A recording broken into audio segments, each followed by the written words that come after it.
Afwan Ustadz mau bertanya, bagaimana menghadapi ikhwah yang suka berhutang, tapi kalau bayar susah, bahkan seperti sengaja menunda untuk membayarnya, Ustadz? Ya, eh, utang, utang adalah suatu hal yang dibolehkan, dibolehkan tentu saja ketika kita membutuhkan, ketika kita membutuhkan.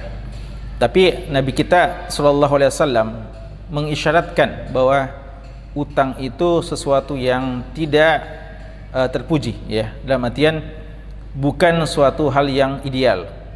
Karenanya beliau mengajarkan, Allahumma inni a'udzubika min ghalabatid dain, dalam sebagian riwayat dhala'id dain, dari terjerat dengan utang, dari dikuasai dengan utang. Pernah Aisyah radhiyallahu anha mengatakan, kenapa saya dengar kamu sering sekali menyebut mohon kepada Allah dilindungi dari utang. Karena beliau mengatakan bahwa orang yang berutang itu akan menjatuhkan dirinya pada dua sifat munafik. Apa dua sifat munafik yang akan jatuh padanya seorang yang berutang? Adalah idza haddasa kadzab wa idza wa'ada akhlaf. Dia akan jatuh pada dua sifat munafik. Kalau dia berkata, dia akan dusta, dan kalau dia berjanji, dia akan ingkar. Orang yang sering berutang itu dia kadang berkata tapi dusta. Kadang sebenarnya dia sudah sangat cukup, artinya sudah bisa membayar, tapi dia tunda-tunda, lalu dia berdusta. Mungkin belum ada uang saya, mungkin kebutuhan saya sudah gini-gini, akhirnya dia terpaksa berdusta. Ini bahaya. Dan wa'ada akhlaf, kalau dia berjanji, dia bilang sampai ini, lalu dia mengingkar. Padahal kenapa sampai Allah Subhanahu wa taala menurunkan satu ayat dalam Al-Qur'an? Semuanya berkaitan dengan utang. Satu ayat. Tapi satu ayat ini satu halaman dalam Al-Qur'an. Dan ini ayat yang paling panjang dalam Al-Qur'an. Di surat Al-Baqarah ayat 282, akhir-akhir dari surat Al-Baqarah. Jadi dia halaman sebelum terakhir dari surat Al-Baqarah. Ya ayyuhalladzina amanu idza tadayantum bidainin ila ajalin musamma faktubuh. Jadi kalau kalian wahai orang beriman, jika kalian berutang sampai batas waktu tertentu, ini kata-kata ila ajalin musamma isyarat penting bahwa orang berutang itu perlu punya kejelasan. Jangan kita bilang utang sampai kapan, nantilah dilihat kapan saya bisa, saya bayar.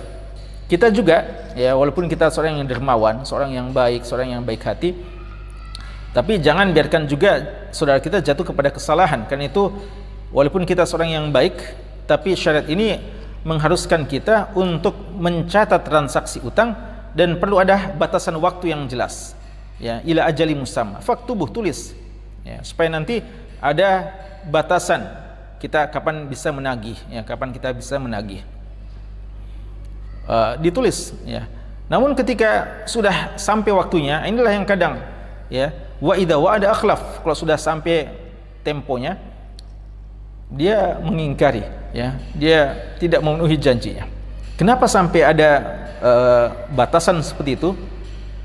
Ini seharusnya memotivasi kita sebagai orang yang berutang supaya bisa berusaha, bisa memenuhi utang kita pada waktu yang telah ditentukan. Seharusnya kalau kita sudah punya kesepakatan waktu tertentu, maka kita sudah bisa mengukur belanja kita, mengukur pengeluaran kita, bagaimana kita upayakan untuk bisa kita penuhi kewajiban kita pada saudara kita. Dan ini adalah suatu hal yang sangat penting, karena utang ini adalah terkait dengan harta. Dan di antara persoalan kezaliman dalam harta adalah ketika kita menunda-nunda pembayaran utang sampai kita pun sudah sanggup, lalu kita menundanya. Dalam hadis, matlul ghani zulmun, matlul ghani zulmun, orang yang sudah punya kecukupan harta lalu dia tunda pembayaran utangnya adalah zulmun, dialah satu bentuk kezaliman. Dan Nabi kita sallallahu alaihi wasallam, beliau kalau mau sholat jenazah, di antara hal yang kadang beliau tanyakan, apakah si fulan ini punya utang atau tidak. Beliau kadang tidak mau menyalatinya atau menunda sholatnya atau menyuruh orang lain, itu kalau utangnya belum terbayarkan, ya, karena walaupun kita solati namun masih ada utangnya, maka ini masih akan terkatung-katung, ya, orang tersebut untuk masuk surga sampai ada pemaafan dari orang yang pemilik utang tersebut atau orang yang punya piutang tersebut. Jadi ini bukan suatu hal yang mudah, ya. Nanti akan dipermasalahkan di masa-masa kisos di hari kiamat kelak. Oleh karena itu, ketika ada seorang berutang, maka ahli warisnya seharusnya berusaha, ya, untuk bisa memenuhi hak tersebut. Jadi jangan sampai bermain-main dalam persoalan ini. Dan Nabi kita Shallallahu Alaihi Wasallam mengatakan tentang di antara manusia-manusia yang terbaik, beliau mengatakan khairukum ahsanukum qada'a. Orang yang terbaik di antara kalian yang paling bagus cara membayar utangnya.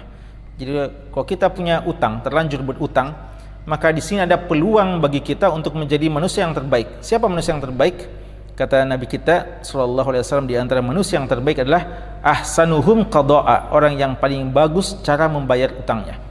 Apa yang dimaksudkan paling bagus cara membayar utangnya? Paling tidak ada dua maknanya. Pertama, dia tepati temponya, waktunya. Kalau dia sudah sepakati, saya berutang bulan ini, insya Allah bulan depan tanggal ini saya akan bayarkan, dia bayar seperti waktu yang telah ditentukan. Ini ahsanuhum qada'a. Dan makna yang kedua, kata ulama kita, bahwa ketika dia berutang lalu dia sudah merasa berterima kasih atas jasa saudaranya yang memberikan utang kepada dia, dan mungkin dia alhamdulillah dari utang itu dia tertolong untuk banyak hal sehingga dia bisa berusaha atau hal yang lainnya, dan akhirnya dia punya kecukupan dari utang yang pernah dia ambil, maka dia mau sebagai bentuk balas jasa kepada saudara yang telah meminjamkan kepada dia sebelumnya, maka dia mau bayar lebih daripada apa yang pernah dia pinjam tanpa ada kesepakatan sebelumnya. Ya, kalau ada kesepakatan itu yang dinamakan riba, yang diharamkan. Ini tanpa ada kesepakatan, tapi sebagai wujud terima kasih kepada saudaranya. Ini pernah dilakukan oleh Nabi kita Shallallahu Alaihi Wasallam, dan ini termasuk ahsanuhum qada'a, orang yang bagus cara membayar utangnya. Tapi yang seburuk-buruk mereka adalah yang selalu menunda-nunda, ketika setiap datang tempo minta maaf lagi, atau bahkan mungkin tidak ketahuan kemana, ya, kabur, lari, ya, atau cari-cari alasan, ataupun ya tidak pernah lengkap dalam cara membayarnya. Ini hal-hal yang seharusnya kita banyak berdoa kepada Allah untuk dilindungi dari sifat-sifat yang seperti ini. Namun juga hal yang perlu untuk kami ingatkan, bahwa terkait dengan orang yang memberikan utang kepada saudaranya, pemilik piutang, ya, orang yang memberikan utang kepada saudaranya, dia harus secara objektif melihat juga saudaranya, ya. Apakah saudara ini memang orang yang sengaja tidak mau berutang? Ya, karena biasa ada orang yang punya banyak utang, tapi model kehidupannya, gaya hidupnya luar biasa, ya. Dia kelihatan sangat mewah kehidupannya, ternyata orang yang penuh dengan utang, ya. Orang yang semacam ini yang perlu diberi pelajaran, ya. Tapi mungkin sebagian orang yang berutang kepada kita, orang yang memang sangat-sangat butuh, dan dia telah berupaya untuk memenuhi utangnya atau untuk mengembalikan utangnya, namun belum sanggup. Ya, inilah yang Allah katakan, wa in kana dzu usrah fa nadhiratun ila maisarah. Ya, kalau dia kita lihat masih susah, maka bagusnya kita tunda sedikit sampai waktu sanggupnya. Ya, mungkin kita sepakatnya tanggal 25 dia bayar setiap bulannya. Ya, umpamanya dia cicil umpamanya pembayarannya. Tapi jatuh tanggal 25 belum. Ya, dia mungkin bilang kalau bisa tanggal 1 awal bulan depan. Ya, kita lihat ada kesungguhan untuk itu, serius, ya, maka tidak mengapa jiwa besar kita tangguhkan. Bahkan kalau kita melihat memang orang ini, ya, sangat butuh untuk dibantu, maka kita maafkan dan sedekahkan itu, makanya termasuk kebaikan yang sangat besar. Dan ini di antara manusia-manusia yang akan mendapatkan naungan di hari kiamat kelak, sebagaimana yang disebutkan dalam riwayat Imam Tirmidzi, walaupun tidak disebutkan dalam hadis Bukhari Muslim, hadis 7 golongan, tapi dalam riwayat Tirmidzi disebutkan di antara manusia yang juga akan mendapatkan naungan di hari kiamat kelak adalah seorang yang anzarah mu'siran, ya, seorang yang menunda pembayaran orang yang susah membayar utangnya. Jadi dia tangguhkan, dia berikan maaf, dia berikan tempo lagi kepada saudaranya. Ini kesempatan kalau kita memang melihat saudara kita ini sudah berusaha namun memang keadaannya sangat susah, maka ada dua peluang kebaikan kita. Kita maafkan dalam artian kita tunda waktu pembayarannya, kita masih beri waktu kepada dia untuk berusaha membayar.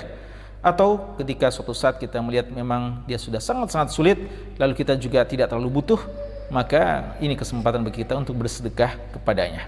Ini nasihat ya juga bagi orang yang punya kelapangan untuk saudaranya. Tapi sekali lagi, kalau ada orang yang cuma berutang karena memang hanya mau juga punya gaya hidup yang berlebihan, ya, padahal dia sebenarnya orang yang tidak pantas untuk itu, hanya hidup dari utang ke utang, maka orang seperti ini orang yang sangat berbahaya, yang bisa dikatakan orang yang zalim, yang perlu diberikan pelajaran dan perlu untuk diingatkan. Wallahu ta'ala alam.